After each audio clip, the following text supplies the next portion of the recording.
Hello friends, welcome back to Easy Click Learning. Today I will show you 3 super quick and easy ways to clean up your Excel sheets by deleting empty rows in just a few steps.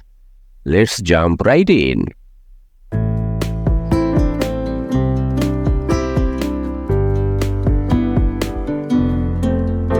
First, let's try a filter-based method to quickly remove empty rows. Select your intent data range, including the empty rows. Go to the Data tab and select Filter.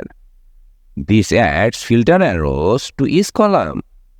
Click the filter arrow in a column that has empty rows. Uncheck everything except the blanks option. This will display only the blank rows. Select all these rows, right-click, and choose Delete Row. Finally, clear the filter to view your cleaned up data. Here's another super quick way using Go to Special. First, press Ctrl G or F5 to open the Go to dialog box. In the dialog box, click Special. Then select Blanks and hit OK. Excel instantly highlights all empty cells. Now, right-click one of the highlighted cells. Choose Delete. Select Shift Cells Up and hit OK. All blank rows are gone in one click.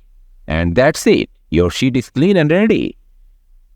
If you often deal with empty rows, here's a quick macro to automate this task. Press Alt plus F11 to open the VBA editor. Then go to Insert Module. Copy and paste this simple VBA code. Close the editor. Go back to your sheet. Select the data range and run the macro by pressing Alt plus F8 and choosing DeleteBlankRows. This will delete all blank rows automatically. Super handy for large datasets. And that's it. If you found this video helpful, please like, share and subscribe for more quick Excel tips. See you in the next video. Thanks for watching.